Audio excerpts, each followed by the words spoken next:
Gente, estou de volta e olha, tá um fervo aqui, como a gente costuma dizer, esse palco do Profissão Mulher hoje. A gente já teve aqui conselho amoroso, já teve Alan lavando roupa. O doutor já falou hoje com a nossa amiga que mandou aqui a sua dúvida em relação à perda de sensibilidade nos seios, que realmente pode ter sido por conta do Covid.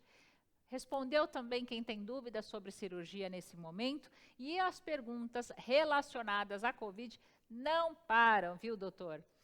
Mais uma pessoa perguntando aqui, olha que interessante. Eu não sei se isso é possível. Ela falou que percebeu depois que teve o Covid, ela ficou muito tempo sem sentir o gosto dos alimentos, tal. Voltou a sentir, ela acredita que não seja da mesma forma que antes, mas ela diz que perdeu a sensibilidade na ponta do nariz. Ela gostaria de saber se pode ser do Covid e ela ouviu dizer que existem alguns preenchimentos para essa área, se realmente isso é indicado, se isso vai voltar a fazer com que ela tenha sensibilidade. Fernanda, mesma história daqueles microtrombos, principalmente em extremidades, então acontece bastante. Então, o Covid que dá essas microcoagulações na circulação, então pode sim perder a sensibilidade. Em relação a preenchimento, ela tem aí uma falta de sensibilidade no nariz pós-Covid, não é legal a gente fazer o procedimento com essa alteração de sensibilidade. A gente não sabe como que isso vai evoluir, pode piorar, pode acabar postergando mais o retorno da sensibilidade. Além de que a dor é um parâmetro muito importante para quando a gente está realizando algum tratamento estético. A gente vê aí na internet diversos casos geralmente realizado por profissionais não habilitados, não médicos, ou algumas vezes até médicos. A gente vê aquelas lesões complicadas de tratar, aquelas necroses no nariz, por exemplo, decorrente de um preenchimento aqui no bigode chinês, ou mesmo diretamente no nariz.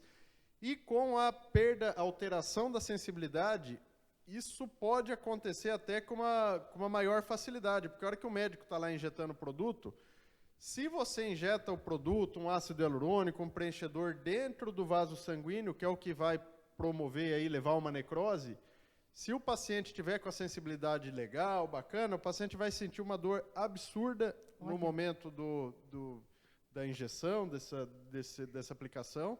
Então, a dor é um parâmetro importante até para a gente saber ali se até está no plano certo ou não.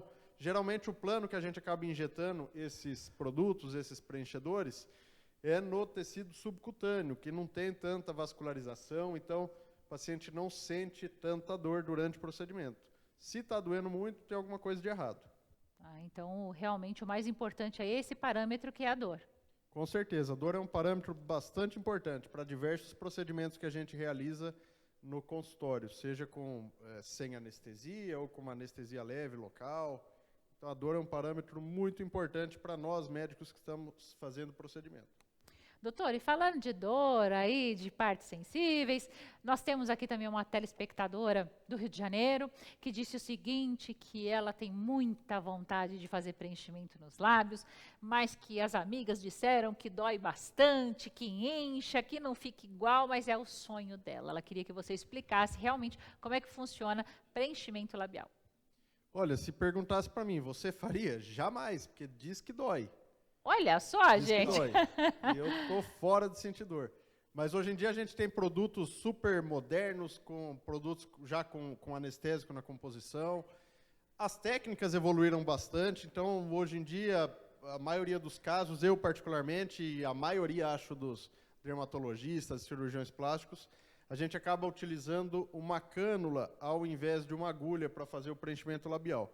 Qual que é a diferença? Agulhas são várias picadas e a cânula é como se fosse uma agulha, porém de ponta romba e mais longa. Então a gente com um furinho aqui de cada lado da boca, a gente consegue preencher todo o lábio superior e inferior. É só um furinho. Com 2 picadinhas e acaba sendo mais confortável para o paciente.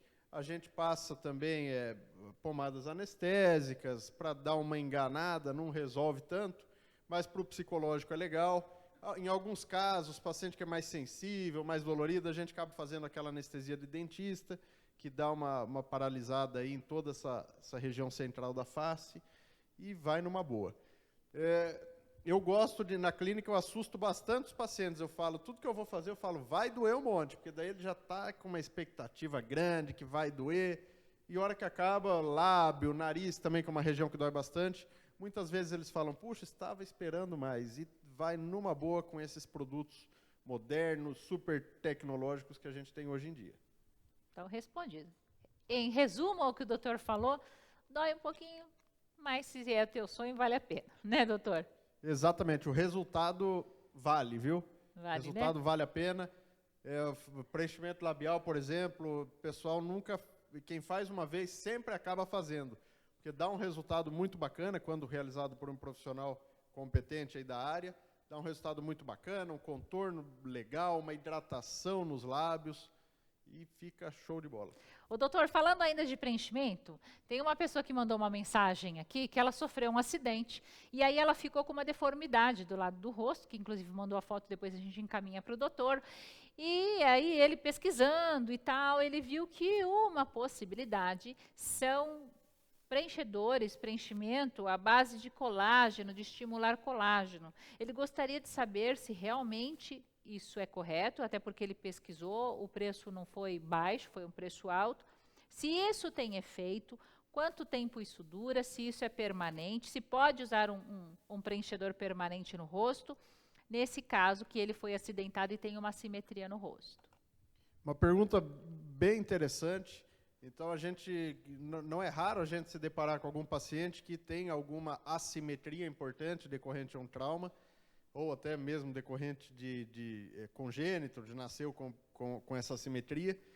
E hoje em dia a gente tem produtos fantásticos. A policaprolactona é um desses produtos, é o produto que acaba sendo a primeira escolha para preenchimento dessas regiões, seja pós-trauma ou congênito, para uma melhor simetria da face. A policaprolactona é semelhante ao ácido hialurônico, aquele preenchedor mais comum que a gente está acostumado, porém ele age de uma forma diferente, tem uma durabilidade muito maior, tem várias apresentações, várias viscosidades, eu diria, e ele pode durar aí de 1 a 4 anos. Então, é um preenchimento, é um preenchedor que acaba durando muito mais, e ele estimula muito colágeno, coisa que o ácido hialurônico faz em quantidade muito desprezível. O ácido hialurônico dura em torno de 1 ano e meio, já a policaprolactona até 4 anos, ou até um pouco mais em alguns casos, e com um grande estímulo de colágeno. Não existe produto permanente? Produto permanente tem que tomar muito cuidado, porque são derivados de plástico. Puxa. Então é um produto que vai ficar lá na sua face, no seu organismo.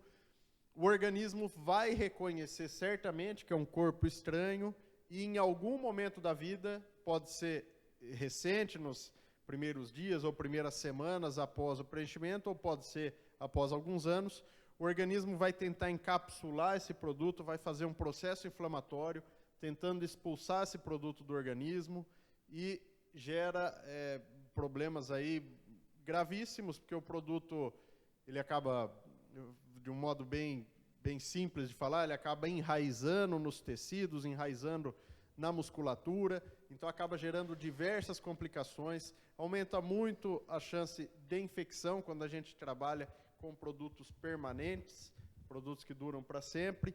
Nada que é para sempre, se tratando de preenchedores, da parte estética, e nada que é para sempre é legal. Com o passar dos anos, a pele vai ficando mais fina, a gente vai perdendo gordura. Um dado muito interessante, a partir de 20 anos de idade, a gente vai perdendo em torno de 0,7% de gordura ao ano na face. Puxa então, vida, a partir dos 20 anos? A partir dos 20 anos. Então, a pele vai ficando mais fininha, com menos gordura, e esse produto, que é um derivado do plástico, é um produto permanente, que dura para sempre, ele vai ficando cada vez mais superficial. E a pele, com o passar dos anos, vai ficando bem fininha. Quando aí chega numa idade mais avançada, a gente fala, tem a pele de papel, aquela pele fácil de rasgar, e aquele produto fica aparente. A hora que a gente sorri, os pacientes sorriem e tudo mais, acaba ficando aparente. Esses produtos permanentes eram muito utilizados há 25, 30 anos, E hoje em dia, a gente sempre dá preferência ao que é o permitido realmente para a parte dos absorvíveis, seja ácido hialurônico, policaprolactona, os estimuladores de colágeno em geral, ácido polilático, hidroxiapatita de cálcio. Tem muita coisa boa, muita coisa legal. Tomar muito cuidado quando algum profissional te oferecer um produto permanente para uma harmonização facial, ou para uma simetrização, ou para qualquer que seja o preenchimento. Doutor, tem uma pergunta muito interessante, mas eu vou te pedir para responder ela depois do nosso intervalo, que pergunta justamente o que é essa tal poupança de colágeno que todo mundo tem falado na internet. Então, o doutor já explica para a gente. Antes, nós vamos para um rápido intervalo, aí bate lá, volta cá.